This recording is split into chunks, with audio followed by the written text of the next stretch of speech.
Bonjour à toutes et à tous, bienvenue dans ce quatrième épisode de notre cycle de webinaire consacré à la présentation des dispositifs d'aide que l'ADEME a mis en place dans le cadre du plan de relance. Alors nous sommes très heureux de vous retrouver pour cette nouvelle heure qui va être consacrée à l'économie circulaire, avec notamment un focus sur les biodéchets et les combustibles solides de récupération, les fameux CSR. Mais je vais tout de suite donner la parole à Raphaël Gerzon, notre directeur régional adjoint Île-de-France de l'ADEME, pour un petit mot d'introduction. Raphaël, c'est à Merci toi. Thibaut. Merci Thibaut. Bonjour à tous et merci de vous connecter de nouveau assez nombreux à notre quatrième webinaire consacré au plan de relance. Nous continuerons à faire ces webinaires tout au long de l'année. Le plan de relance reste notre priorité pour cette année et les actions fléchées sur l'ADEME sont nombreuses comme vous le savez. Donc, comme l'a dit Thibaut, nous ferons aujourd'hui la part belle à l'économie circulaire avec le soutien au tri à la source, la valorisation des biodéchets, les CSR et le soutien au tri pour la valorisation énergétique. On vous remontrera aussi la plateforme Agir parce que c'est vraiment le point d'entrée pour déposer vos dossiers. Et puis, nous aurons bien sûr notre traditionnelle séquence de questions-réponses sur toutes ces thématiques. Et je vais commencer, comme de coutume, par vous faire un point d'avancement par rapport aux actions fléchées sur l'ADEME pour ceux qui découvrent nos webinaires et surtout les dispositifs en cours, les points sur les projets qui ont déjà été déposés aux premières clôtures et les dispositifs qui restent ouverts, puisque la plupart des dispositifs restent ouverts sur l'ensemble de l'année 2021 et pour certains, début 2022. Donc, comme je disais, pour ceux qui nous rejoignent pour la première fois, je rappelle brièvement les actions fléchées sur l'ADEME dans le cadre du plan de relance, les grandes enveloppes. L'ADEME s'est vu doté d'un budget au niveau national de 2 milliards d'euros pour 2020, 2021, 2022 dans le cadre du plan de relance. C'est 2,5 fois le budget classique et ça se divise en enveloppes, en grandes enveloppes principales. La première, c'est celle que vous voyez à l'écran sur l'économie circulaire, avec un fonds économie circulaire et déchets qui a été abondé de 500 millions d'euros et qui nous permet d'aider dans le cadre du plan de relance des thématiques en particulier. Vous voyez ici le plastique, les biodéchets, les CSR, le réemploi et ce sont de ces thématiques dont nous allons parler en particulier aujourd'hui. Sur le slide suivant, vous avez la deuxième grande enveloppe qui est le fonds décarbonation de l'industrie. Il y a eu récemment, très récemment, le 11 mars, un nouveau communiqué de presse du gouvernement qui a annoncé les 17 nouveaux lauréats du dispositif chaleur biomasse et les 16 nouveaux lauréats du dispositif efficacité énergétique et qui a également annoncé le lancement des nouveaux AAP du fonds de décarbonation de l'industrie. Donc, j'aurai l'occasion d'en parler en fin de webinaire quand j'aborderai les dispositifs en cours. Mais voilà, le fonds de décarbonation de l'industrie qui n'a pas eu de projet en Île-de-France à la clôture de l'automne est de nouveau ouvert. Donc, c'est de nouveau l'opportunité pour les porteurs de projets de venir nous voir sur ce dispositif dont je vous reparlerai en fin de webinaire. La troisième grande enveloppe, c'est l'hydrogène, avec des appels à projets ouverts, à la fois vers le programme des investissements d'avenir et également nos appels à projets écosystèmes territoriaux. Il y a eu également des nouveaux dispositifs sur le soutien à la transition des artisans et des TPE-PME dont nous avons eu l'occasion de parler au dernier webinaire en détail, avec, je vous le rappelle, donc deux dispositifs. Le premier, c'est un appel à projet pour les entreprises engagées pour la transition écologique. Donc, cet appel à projet vise les entreprises qui sont déjà engagées, qui portent des innovations et cet appel à projet vise du coup à les soutenir dans le développement et la commercialisation de ces innovations. Nous avons eu un grand nombre de projets en Île-de-France à la première clôture, mais je vais y venir sur le slide d'après. L'autre dispositif qui reste ouvert en continu, c'est un guichet qui s'appelle Tremplin pour soutenir les entreprises qui souhaitent s'engager dans la transition écologique, les TPE, les PME qui souhaitent s'engager. Il y a une 60aine d'actions possibles et donc c'est un guichet ouvert et en continu. Donc, n'hésitez pas à vous positionner sur ce guichet. Bien évidemment, tous ces dispositifs sont sur la plateforme Agir que Grégory vous remontrera à nouveau au cours de ce webinaire. Donc voilà, des dispositifs vraiment fléchés sur les TPE, PME, à la fois des appels à projets pour le développement et la commercialisation des innovations, mais également un dispositif qui met le pied à l'étrier, ce dispositif tremplin, guichet, qui est vraiment fait pour les TPE et les PME. Enfin, les autres enveloppes concernent le soutien au tourisme durable, avec un appel à manifestation d'intérêt qui s'est clôturé et une candidature en Île-de-France. Les friches urbaines, on va y revenir parce qu'il y a une clôture intermédiaire depuis notre dernier webinaire. Et enfin, l'agriculture durable, notamment sur les diagnostics de gaz à effet de serre. Donc voilà un rappel des grandes enveloppes et des dispositifs associés. Maintenant, si je rentre un petit peu dans le détail des projets qui ont été déposés à date aux premières clôtures. Si je commence par l'économie circulaire, donc un petit rappel sur le fonds de soutien à l'ESS qui avait aidé 37 structures en Île-de-France fin 2020. L'appel à projet soutien à la vente de matières plastiques recyclées avec 2 projets qui ont été aidés en Île-de-France. L'appel à projet hors place pour objectif recyclage plastique avec 2 projets reçus en Île-de-France à la clôture du 1er décembre 2020. L'appel à projet CSR dont on va reparler aujourd'hui qui n'a pas eu de projet à la clôture du 14 janvier. Et puis les appels à projets économie circulaire et déchets dans le cadre du plan de relance qui continue avec 27 projets aidés en Île-de-France. Donc un grand nombre de projets aidés en Île-de-France sur la thématique économie circulaire dans le cadre du plan de relance et on va en reparler plus précisément aujourd'hui.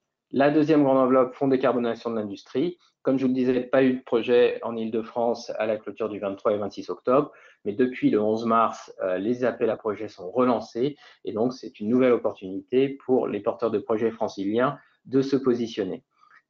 L'hydrogène, 2 dispositifs comme je le mentionnais, un dispositif qui vise les briques et les démonstrateurs innovants.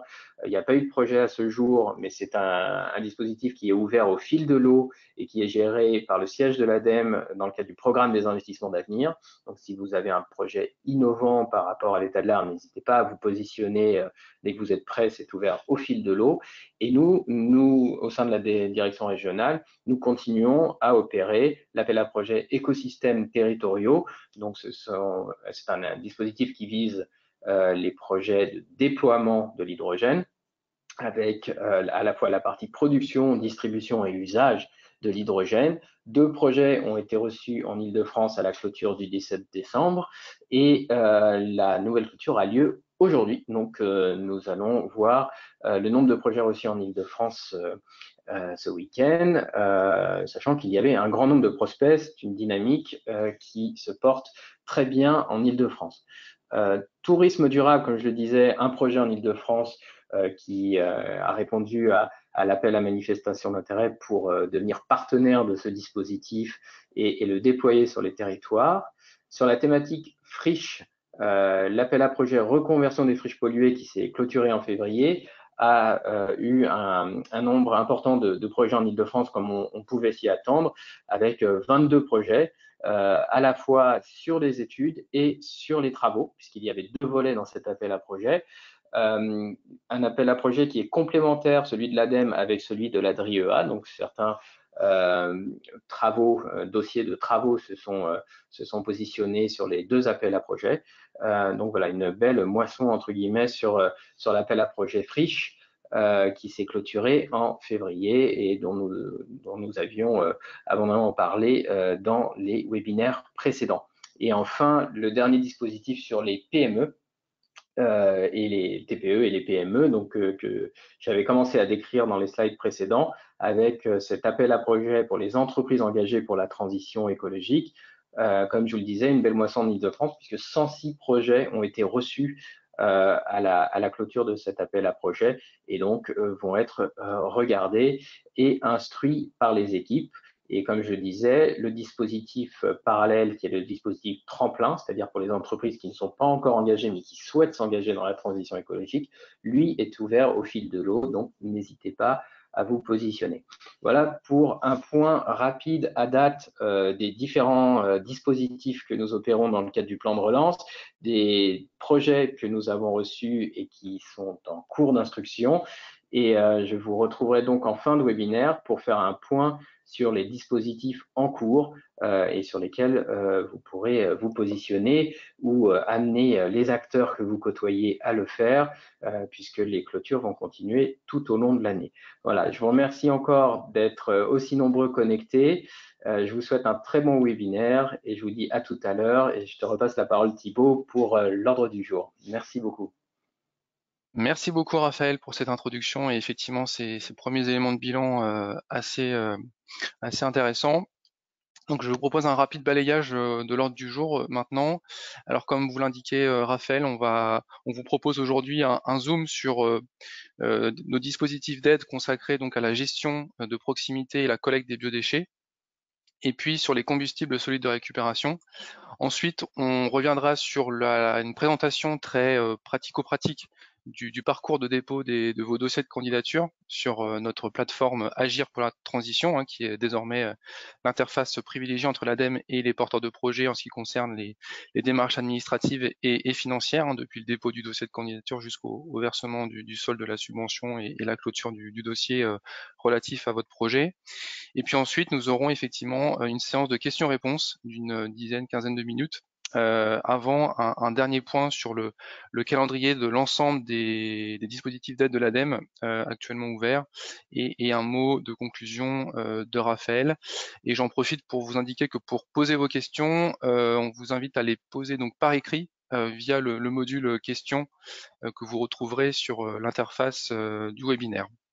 Voilà, je vais maintenant passer la parole à Marie Boursier, donc qui est la responsable du dispositif collecte et gestion de proximité des biodéchets à l'ADEME Île-de-France. Marie, c'est à toi. Oui, merci Thibaut. Bonjour à tous. Donc, comme l'a dit Thibaut, je suis responsable du sujet biodéchets, donc sur la partie collecte et gestion de proximité. Donc, on peut passer à la diapo suivante. Donc, je vais d'abord vous présenter les dispositifs d'aide pour les collectivités. Donc, tout d'abord, on peut financer tout ce qui est études préalables à la mise en place du tri à la source. Donc, c'est une étude qui permet à la collectivité sur son territoire de faire un diagnostic, de regarder les solutions qui existent déjà, de prévoir différents scénarios et de choisir donc pour un scénario pour généraliser le tri à la source des biodéchets. Donc sachant qu'on a un cahier des charges ADEME qui existe pour cette étude, donc pour vous aider à préparer votre marché. Et on peut financer 70% de cette étude dans la limite de 100 000 € de dépenses éligibles.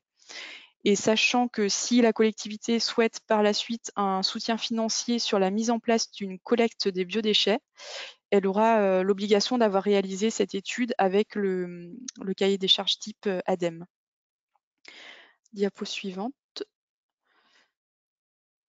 Donc la deuxième chose qu'on peut financer pour les collectivités, c'est les expérimentations de collecte séparée des biodéchets. Si voilà, vous souhaitez d'abord faire un test sur une partie de votre territoire, on finance 70% toujours des dépenses dans une limite de 200 000 € de dépenses éligibles. Donc ce plafond a été augmenté par rapport à l'année dernière puisqu'il était de 100 000 €. Dans les dépenses éligibles, on va prendre en compte les dépenses d'AMO pour le suivi de l'expérimentation, tout ce qui est matériel, donc dispositif de pré-collecte et de collecte, et la distribution et le marquage des contenants. Et les exigences ADEME pour cette expérimentation vont être bien sûr d'avoir un suivi des performances techniques et économiques. Une expérimentation sur au moins 6 mois, mais 1 an, c'est vraiment conseillé puisqu'on aura toute la saisonnalité liée aux variations de température.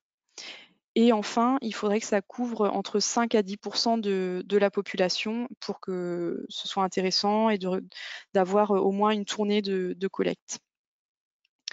Slide suivante.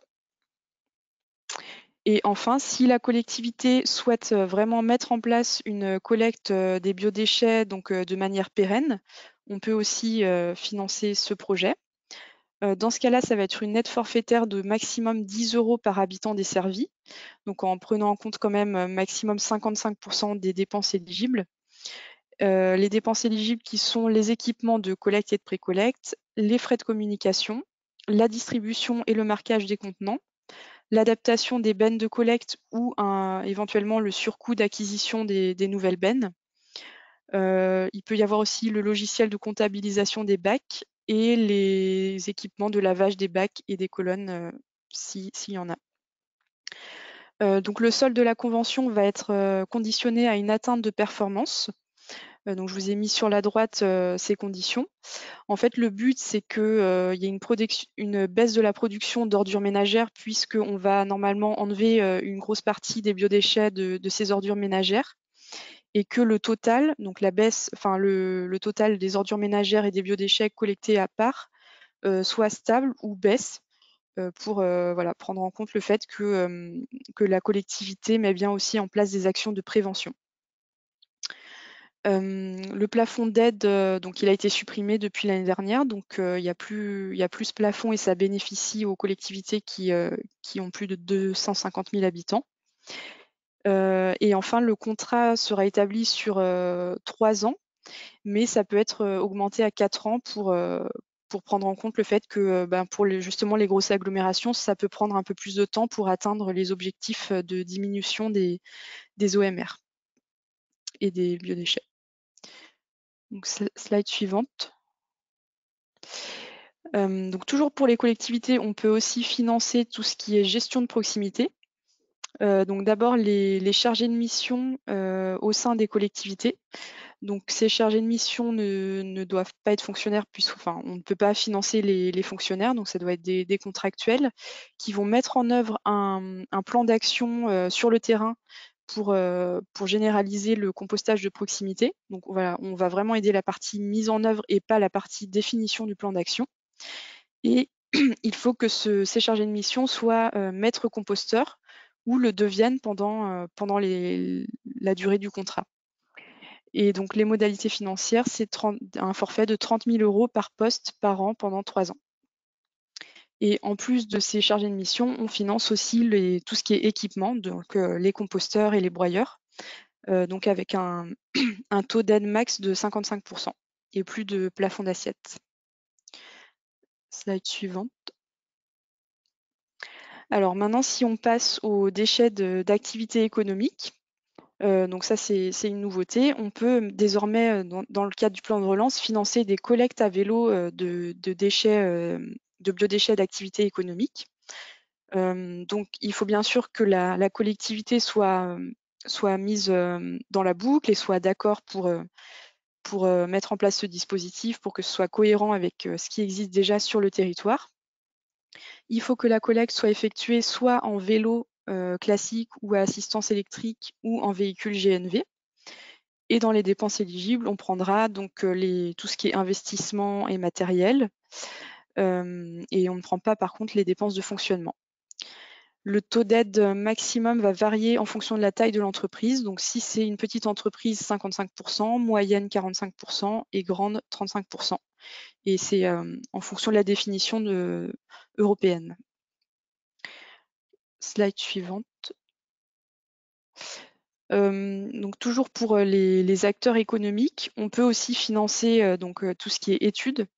Donc ça peut être soit un diagnostic, donc pour faire l'état des lieux de la manière dont sont gérés les biodéchets au sein de la structure. Dans ce cas-là, on prend un plafond d'assiette de 50 000 € maximum et le taux d'aide sera de 70% maximum. Et ensuite, pour l'accompagnement de projet, donc vraiment pour la mise en œuvre d'un plan d'action voilà, pour le tri à la source, les dépenses éligibles sont plafonnées à 100 000 € et on a toujours un taux d'aide de 70% maximum. Slide suivante. Pour les acteurs économiques toujours qui souhaitent mettre en œuvre vraiment concrètement une solution donc au sein de leur structure. Alors déjà, on va financer que les opérateurs qui produisent moins de 10 tonnes par an de biodéchets, puisque ce sont les gros producteurs aujourd'hui sont déjà obligés de trier leurs biodéchets à la source depuis 2016 et donc on ne peut pas les financer. Et donc pour les petits producteurs qui souhaitent mettre en œuvre par exemple un bac de compostage au sein de leur structure, on va leur conseiller de passer par l'appel à projet tremplin, ce qui leur permet en fait de déposer une demande d'aide assez rapidement. Et c'est des forfaits voilà, qui permettent de financer ce matériel. Sinon, si l'entreprise a un projet un peu plus complexe, comme par exemple du compostage électromécanique qui coûte quand même plus cher, on va lui conseiller de déposer un dossier sur le dispositif d'aide biodéchets, sur Agir. Et là, on va avoir un taux d'aide qui va varier de 35 à 55% des dépenses éligibles en fonction de la taille de l'entreprise. Enfin, on finance toujours tout ce qui est traitement des biodéchets à plus grande échelle. Donc, par exemple, des emballages, des conditionnements, hygiénisation, plateforme de compostage ou de méthanisation. Et là, donc le contact sera Jean-Marie Chaumel. Et donc, je vous ai mis le lien Agir pour ces projets-là. Slide suivante. Et voilà, une dernière slide sur laquelle je ne vais pas passer trop de temps, mais c'est pour vous montrer que donc on peut financer le compostage électromécanique sous certaines conditions, puisque c'est des dispositifs qui sont un peu complexes à gérer. Et donc voilà, s'il y a des déchets ménagers, la collectivité doit toujours être dans la boucle. Et enfin, on va avoir des conditions techniques sur la maturation des biodéchets, sur l'accompagnement du fournisseur, sur les analyses. Voilà, ce qui nous permettra de suivre l'expérimentation au plus près. Et voilà, j'en ai terminé. Et merci beaucoup pour votre attention. Merci beaucoup Marie pour cet éclairage sur les dispositifs d'aide pour les biodéchets. Je vais donner la parole maintenant à Jean-Marie Chaumel qui va nous présenter le dispositif consacré au combustible solide de récupération, et je profite de l'intermède pour préciser qu'il y a une coquille dans l'ordre du jour, puisque Jean-Marie ne parlera aujourd'hui que des combustibles solides de récupération. Les soutiens au tri pour la valorisation énergétique fera probablement l'objet d'un autre webinaire. Et je vous rappelle aussi que vous pouvez continuer à poser vos questions par écrit dans le module. On essaiera d'y répondre pendant la séance de questions-réponses.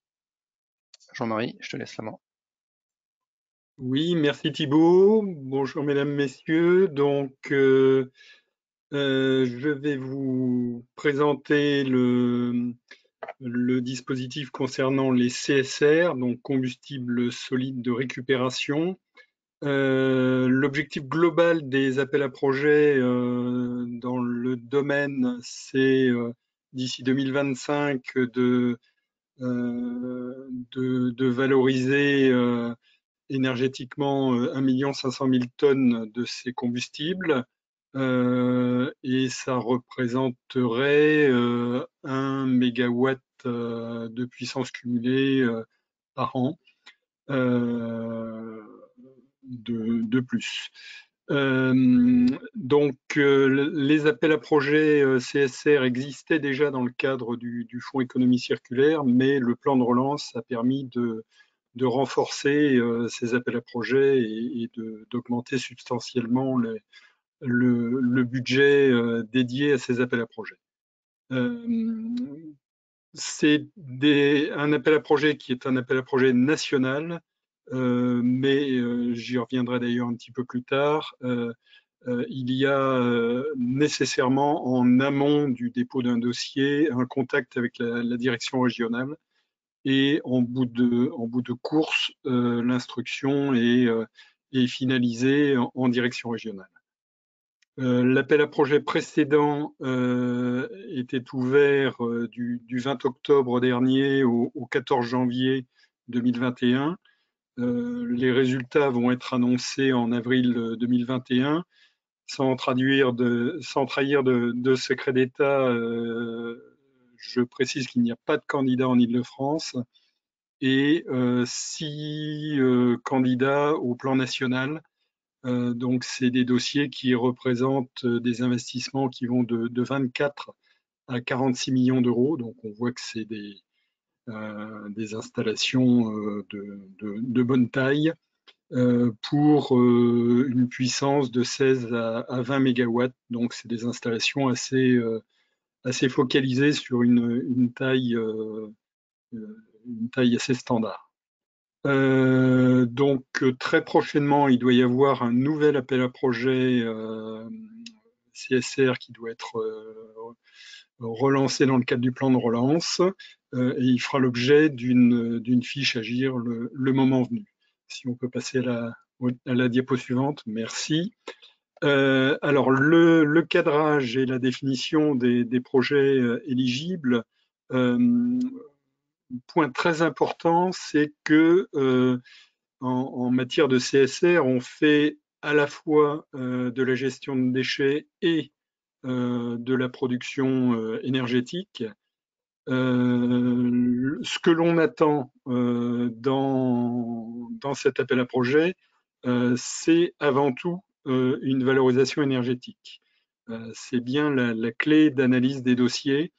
Il s'agit de répondre à une demande locale en énergie, de se substituer à une énergie fossile avant de regarder la question du gisement de déchets qui est valorisé par ce biais. Ça se traduit en termes de rubrique installation classée ciblée. Donc c'est la 2971, c'est un point très important. Alors, en ce qui concerne l'approvisionnement, donc il y a des installations distinctes. Donc je précise bien que l'appel à projet vise les chaudières de valorisation et non pas l'approvisionnement. On attend des technologies matures et éprouvées et mise en place soit sur une chaufferie totalement nouvelle ou sous forme d'une nouvelle tranche sur une chaufferie déjà existante. La modification d'unités existantes, par exemple transformer une chaudière charbon ou un four de cimenterie en four CSR, c'est exclu dans le cadre de cet appel à projet, mais un soutien est possible en dehors de l'appel à projet en gré à gré. Autre point important, techniquement, la réversibilité des installations CSR aidées doit être possible vers une valorisation énergétique de biomasse. Les utilisateurs peuvent être aussi bien des utilisateurs industriels ou des réseaux de chaleur. Et on attend un rendement évidemment important en énergie. En ce qui concerne l'approvisionnement, une priorité est mise sur les CSR qui sont issus de refus de tri, que ce soit tri de déchets d'activité économique, ce que veut dire le sigle DAE, d'emballage, de papier, d'encombrants, de déchets de bois, etc. Priorité donc de tous ces refus de tri sur des CSR qui seraient produits à partir d'ordures ménagères résiduelles. Si toutefois un projet devait contenir des CSR issus d'ordures ménagères résiduelles, nécessairement, ça devrait être moins de 30% de l'approvisionnement. Donc sinon, le projet n'est pas éligible. On peut passer à la suivante, merci. En ce qui concerne les entités éligibles, il n'y a pas d'exclusive, ça peut être aussi bien du public que du privé. Donc en pratique, collectivités locales et entreprises, surtout du secteur industriel, compte tenu de la taille des installations. Donc, je reprécise que un contact en amont avec la direction régionale de l'ADEME est nécessaire. Donc, en l'occurrence, c'est avec votre serviteur. Ce contact concernera les conditions d'approvisionnement, notamment la compatibilité avec le plan régional déchets. Ça concernera également le dimensionnement thermique de l'installation, différents aspects technico-économiques, réglementaires, l'acceptabilité de l'installation, qui est un point pouvant être sensible. Enfin, je précise que des aides financières sont possibles pour l'étude de faisabilité. Bien entendu, ça concerne plutôt des dossiers qui seraient remis à des sessions suivantes de l'appel à projet compte tenu du temps de réalisation de l'étude. On peut passer au suivant. Merci. Donc sur les critères d'éligibilité, on a des critères qui touchent bien sûr la réglementation et notamment la qualité de l'air, puisqu'il s'agit de fours brûlant des déchets. Il s'agit de s'assurer qu'il n'y ait pas de pollution excessive de l'air. Le plan d'approvisionnement, donc j'en ai parlé un petit peu, il faut que ce plan soit sécurisé. Il faut que ça soit un approvisionnement de proximité, donc au grand maximum dans un rayon de 100 km. Il faut éviter des conflits d'usage, notamment vis-à-vis d'autres installations de valorisation de CSR ou d'unités de valorisation de déchets, aussi bien installations d'ailleurs existantes que installations en projet connu. Donc, respect du plan régional déchets, de la hiérarchie des modes de gestion de déchets. En pratique, ça veut dire que la priorité doit être donnée à la prévention des déchets et ensuite à leur recyclage avant une valorisation énergétique comme celle d'une chaudière CSR. Donc, c'est vraiment les déchets non évitables, en un mot, qui doivent être orientés vers ce type de filière. Le dimensionnement thermique doit être tel que sur la plus grande partie de l'année, on soit en fonctionnement nominal. Il doit y avoir pour les utilisateurs des plans d'économie d'énergie qui soient de moins de 3 ans. Donc, sauf certaines exceptions, notamment certification ISO 50001 ou réseau de chauffage urbain. Et un rendement énergétique optimisé. On peut passer au transparent suivant.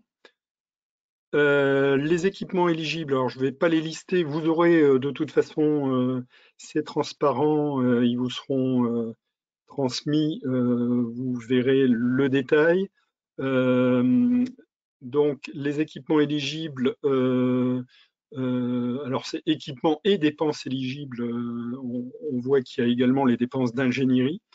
Point important, les installations de préparation de CSR ne sont pas éligibles à cet appel à projet, même si c'est sur le même site.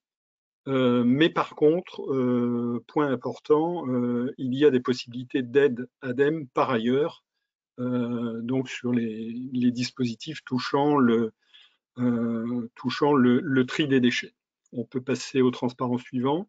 Le calcul de l'aide de l'ADEME, donc cette aide, c'est une subvention et ou une aide remboursable.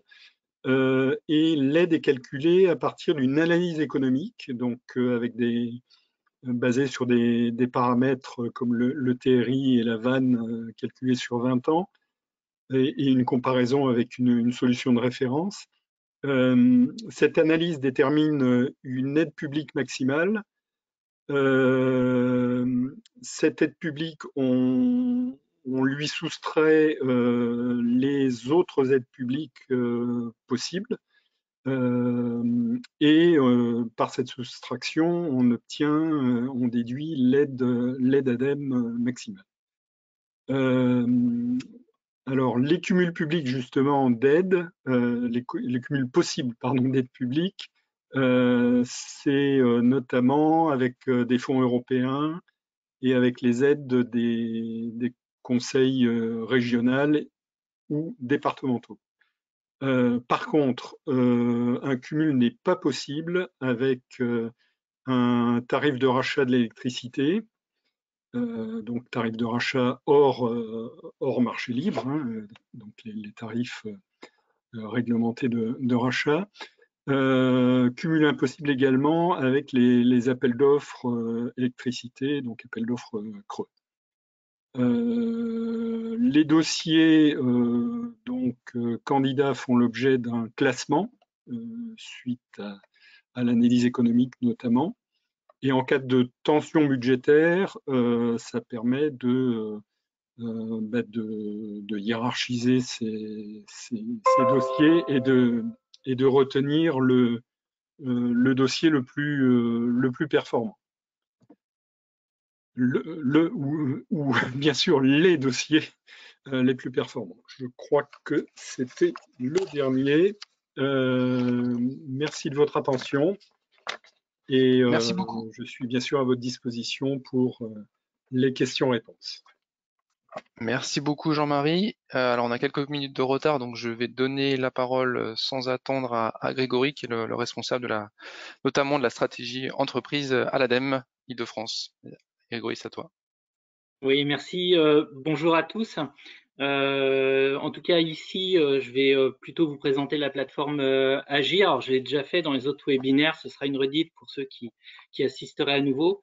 Par contre, c'est un élément incontournable des échanges avec l'ADEME et à plusieurs titres. Donc, comme vous le voyez, il y a 3 raisons pour lesquelles cette plateforme a été construite et mise en œuvre. La première, c'est de permettre à l'ensemble des acteurs d'identifier quels sont les dispositifs, les outils d'aide, les appels à projets qui sont proposés par l'ADEME et donc ceux sur lesquels ils peuvent candidater. Donc ça permet à un seul endroit d'identifier ces dispositifs. Le deuxième intérêt, c'est d'avoir la possibilité d'échanger avec l'ADEME à la suite de cette identification. L'ADEME étant une petite structure, il est assez compliqué d'avoir des échanges avec des porteurs de projets qui n'auraient pas déjà un peu préidentifié ce qu'il existait. Mais une fois que c'est fait, c'est possible d'échanger avec nous par un système de mail. Ça arrive directement à l'ingénieur qui est en charge des thématiques concernées. Et là, il y a un échange qui peut se faire et on peut avoir comme ça quelques réponses en tout cas à ces questions, voire un accompagnement par rapport au projet qui est en tout cas en tête auprès du porteur. Et puis la troisième raison, c'est, et non des moindres, le fait de pouvoir déposer directement en ligne son dossier. Pour rappel, l'intégralité des dossiers qui doivent être déposés auprès de l'ADEME ne se font qu'au travers de cette plateforme. Donc c'est vraiment essentiel de passer par la plateforme pour aller voir ce qu'il y a, éventuellement contacter et donc déposer son dossier. C'est un système de démarche tout à fait simplifié. Alors quand on arrive sur la plateforme, il y a une interface de ce type, on voit tout de suite quelles sont les données d'entrée. On peut, pas en tant que particulier, mais on peut entrer en tant qu'entreprise ou en tant que collectivité. Vous avez l'adresse ici de la plateforme et ça permet pour un acteur, en fonction de son statut, d'entrer directement dans une zone qui lui est dédiée en termes de dispositif. À partir de là, en tout cas, si on n'est jamais allé sur la plateforme, la première chose à faire, c'est de créer son compte. Pourquoi? Parce que les quelques informations qui seront indiquées dans ce compte seront de toute façon directement reprises dans les dossiers qui seraient déposés, ce qui évite des ressaisies ultérieures. Et donc, c'est plus intéressant. Alors là, vous avez un exemple. En tapant sur mon compte, ça vous permet d'aller entrer un certain nombre d'informations sur, par exemple, la raison sociale, le SIRET, mais également d'accéder à d'autres informations comme j'ai déjà déposé un dossier ou je suis en cours de dépôt de dossier, et donc de pouvoir retrouver les dossiers que l'on est en train de déposer. Donc ça, c'est important.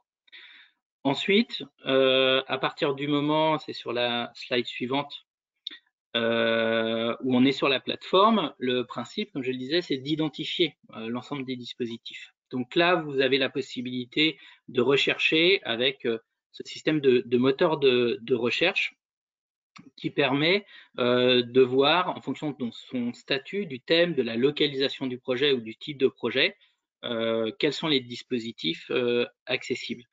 Je ne l'ai pas mis dans la diapo, mais sachez que à l'heure actuelle, il y a un point d'accès directement France Relance qui permet d'identifier directement tous les dispositifs qui sont liés au plan de relance porté par l'ADEME.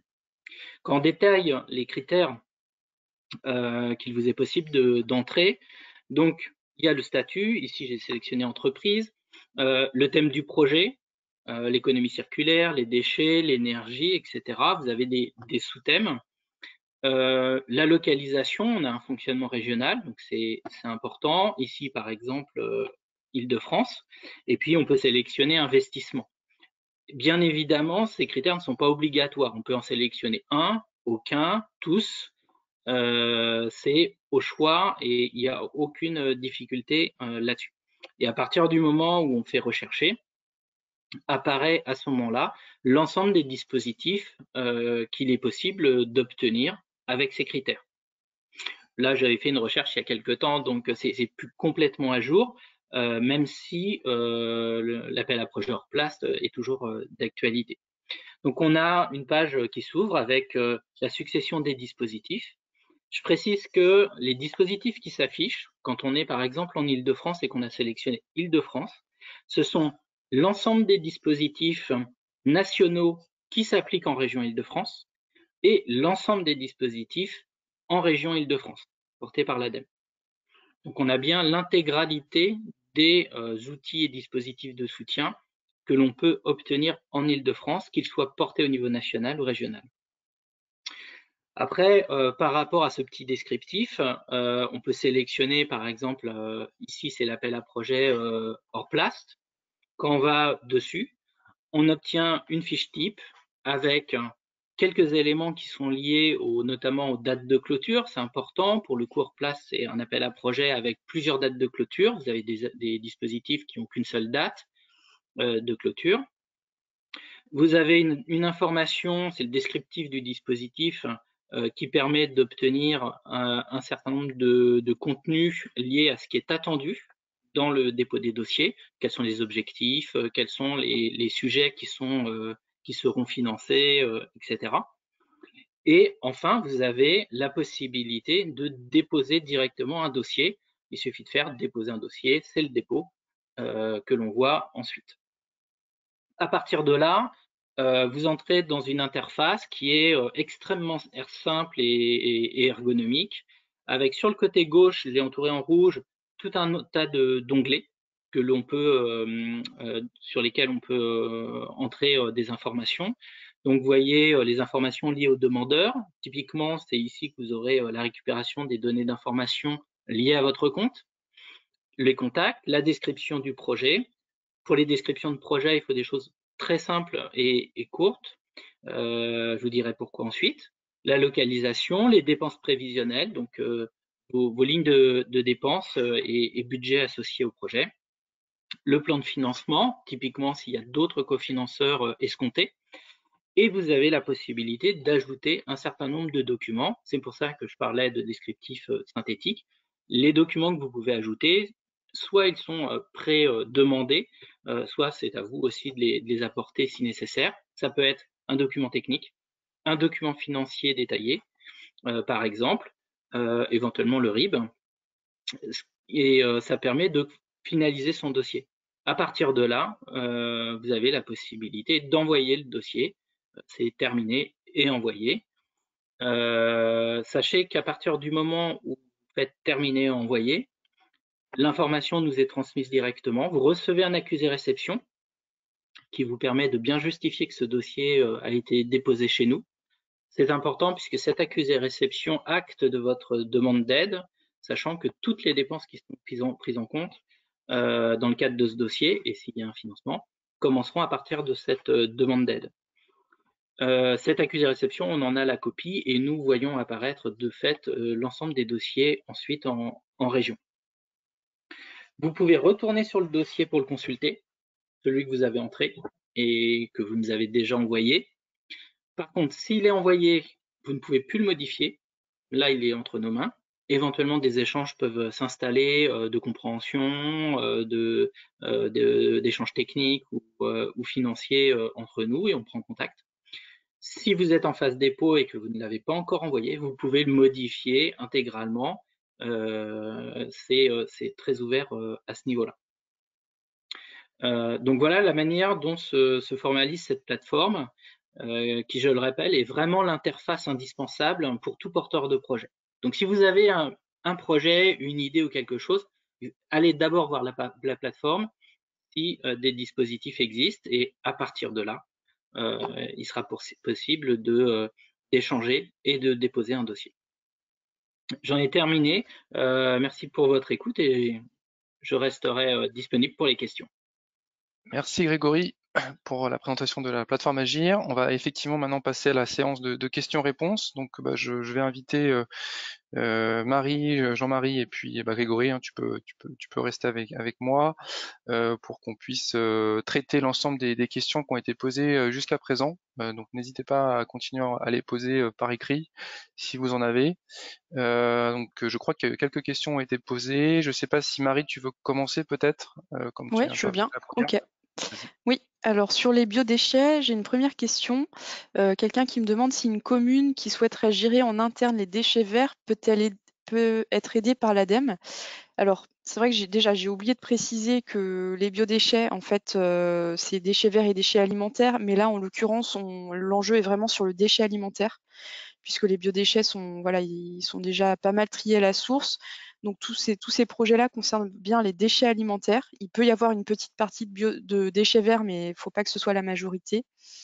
Et ensuite, sur la première partie de la question, on va financer les collectivités à compétences collecte ou traitement dans certains cas, mais vraiment, il faut se rapprocher de la collectivité qui a la compétence collecte et qui va lancer le projet et le coordonner sur le territoire. Donc on ne finance pas les communes directement. Très bien. J'ai eu une deuxième question. Est-ce que les actions de sensibilisation pour accompagner la mise en place de la collecte des biodéchets sont également financées? Donc oui, on peut prendre en compte ces dépenses. Après, ça fera partie du forfait de 10 € maximum par habitant, mais on peut les prendre en compte dans les dépenses éligibles. Et la troisième question sur les biodéchets, est-il possible de faire une demande d'aide concomitamment pour une étude préalable et pour des achats d'équipements type électrocomposteur, broyeur, benne? Alors, dans votre dossier sur Agir, vous pouvez mettre toutes ces choses-là dans une seule demande d'aide. Après, il faut que ce soit cohérent. Si c'est deux projets distincts, c'est peut-être mieux de faire deux dossiers différents. Mais si c'est un projet global avec plusieurs choses qui sont cohérentes, pourquoi pas faire un dossier? Tu confirmes, Grégory? Ok. Oui, excuse-moi, le son était coupé. Ouais. Moi j'ai que ça sur les biodéchets comme question. Ok, écoute, merci beaucoup Marie. Je crois qu'il y a des questions qui concernent directement Jean-Marie sur les CSR. Est-ce que Jean-Marie, tu souhaites y répondre maintenant? Est-ce que tu peux y répondre? Oui. Il y a une question sur savoir si des projets de moins de 20 MW sont éligibles au dispositif CSR. Oui, ils sont bien éligibles. Du reste, les dossiers candidats à la session précédente font entre 16 et 20 MW. Donc ça illustre bien que les projets de moins de 20 MW sont bien éligibles. Il y a juste certains points sur le traitement des dossiers qui diffèrent un peu pour les dossiers de plus de 20 MW, mais on peut tout à fait avoir des dossiers inférieurs à cette limite. Autre question, un méthaniseur entre-t-il dans les projets éligibles? A priori, non. Par contre, un projet de méthanisation peut tout à fait être aidé par ailleurs par l'ADEME. Pour information, nous avons, hors plan de relance, un dispositif d'aide avec des appels à projets qui sont des appels à projets conjoints avec le conseil régional en Île-de-France pour des projets de méthanisation. Donc, non dans le cadre de l'appel à projet, mais oui, possibilité dans d'autres cadres.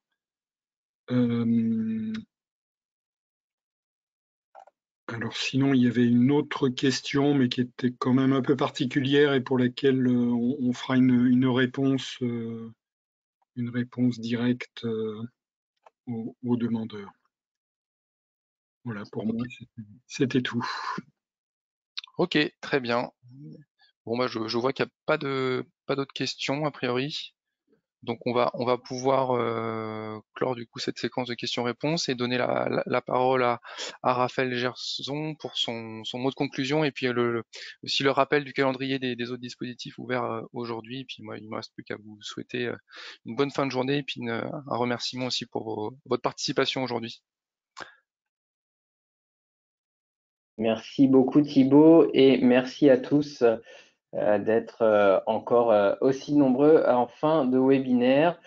Donc effectivement, nous allons faire comme de coutume le petit point sur les dispositifs en cours. Si on peut passer au slide suivant. Voilà, merci beaucoup. Alors si je reprends les grandes enveloppes que je vous avais décrites en début de webinaire, et comme je vous l'indiquais, les appels à projets du Fonds de décarbonation de l'industrie sont de nouveau ouverts, donc depuis le 11 mars jusqu'au 17 mai pour une première clôture et 14 octobre pour une deuxième clôture. Donc ça vous donne de la visibilité sur l'ensemble de l'année, avec donc 2 appels à projets. Un premier appel à projet du décarbonation, donc qui vise toujours les industriels qui souhaitent investir dans la décarbonation de leur outil de production. Donc sont éligibles les investissements supérieurs à 3 millions d'euros qui permettent de réduire les émissions de gaz à effet de serre du site industriel. Donc tous les investissements supérieurs à 3 millions d'euros qui permettent de réduire les émissions de gaz à effet de serre du site industriel sont éligibles à cet appel à projet. Et on s'attend notamment à retrouver des projets d'efficacité énergétique, d'électrification, d'intrants matières alternatifs et autres projets, donc investissements qui permettraient de réduire les émissions de gaz à effet de serre du site. Voilà, voilà pour cet appel à projet qui est réouvert et sur lesquels on espère avoir des projets en Île-de-France. Le deuxième appel à projet, dans le cadre du Fonds décarbonation de l'industrie qu'on appelle BCIAT, biomasse, chaleur, industrie, agriculture et tertiaire, est également réouvert sur les mêmes dates. Donc, une prochaine clôture le 17 mai et une clôture suivante le 14 octobre. Voilà pour l'actualité des dispositifs en cours sur le Fonds décarbonation de l'industrie. Sur l'économie circulaire, donc Jean-Marie vous a parlé aujourd'hui de l'appel à projet CSR. Il vient aujourd'hui à midi d'être relancé jusqu'au 14 octobre également, donc ça sera vraiment une date importante dans le cadre du plan de relance. Donc voilà, vous pouvez de nouveau, alors pour l'Île-de-France, ça serait pas de nouveau, ça serait un positionnement. Vous pouvez vous positionner sur cet appel à projet qui est ouvert depuis ce midi à nouveau. L'appel à projet hors place, objectif recyclage plastique, lui continue. Il y avait eu 6 dates de dépôt d'annoncer, il en reste 4, la prochaine étant le 1er juillet. Le fonds Friche, ah oui, et puis bien sûr, les dispositifs d'aide à l'économie circulaire et déchets dans le cadre du plan de relance, depuis février 2021, continuent et Grégory Fauveau est à votre disposition. Vous avez ici tous les mails des responsables des appels à projets, donc n'hésitez pas à les contacter. Le fonds Friche, avec l'AP reconversion qui s'est clôturé, je vous en parlais en début de séminaire, avec 11 dossiers travaux, 11 dossiers études, est en cours d'instruction. Mais sachez qu'il y aura bien une session à l'automne sur le volet travaux, le but étant d'aider sous la forme de travaux les dossiers que nous aurons aidés sous la forme d'études aujourd'hui. Donc c'est un dispositif qui va également continuer. Le fonds impact environnemental des entreprises, donc ce sont les deux dispositifs dont je vous ai parlé. L'appel à projet entreprises engagées pour la transition écologique, donc c'est clôturé. Il y a eu une première clôture avec beaucoup de dossiers, plus d'une centaine, et il y en aura une autre le 5 avril, donc vous pouvez vous positionner sur cet appel à projet.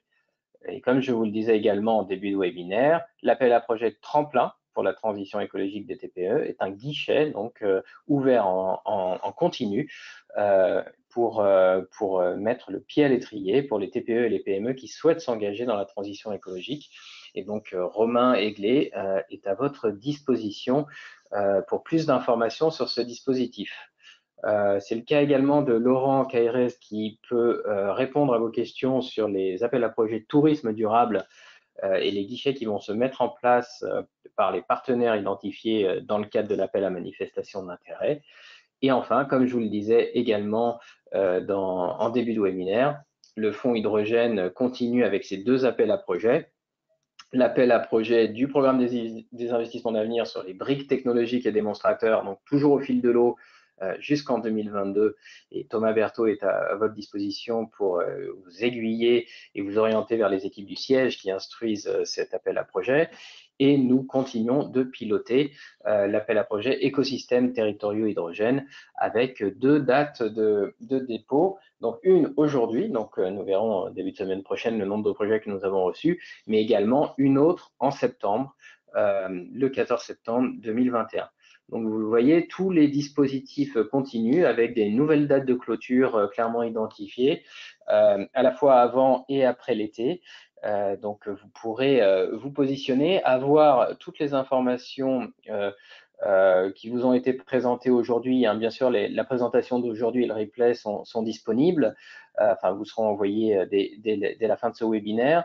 Vous trouverez également toutes les informations et les contacts sur la plateforme Agir pour la transition.adem.fr. C'est vraiment le site qui centralise toute l'information et c'est pour ça que Grégory vous le présente à chaque webinaire. Et bien sûr, vous avez les animateurs territoriaux de l'ADEME, donc qui continuent d'être vos points d'entrée dans vos départements respectifs et qui sont à votre disposition pour vous aiguiller également vers les responsables des appels à projets que vous avez sous les yeux. Voilà pour cette fin de webinaire. Il est 17h29, donc on est bien dans les temps. Donc je vous donne rendez-vous pour notre prochain webinaire qui aura lieu le 15 avril. Je vous encourage d'ailleurs, si vous n'êtes pas déjà inscrit à notre fil d'actu de l'ADEME Île-de-France, où vous aurez l'ordre du jour de ce prochain webinaire. Et je vous dis donc à très bientôt via les porteurs des appels à projets que vous avez sous les yeux, via les animateurs territoriaux et puis à notre prochain webinaire où je vous espère aussi nombreux qu'aujourd'hui. Merci beaucoup et à très bientôt.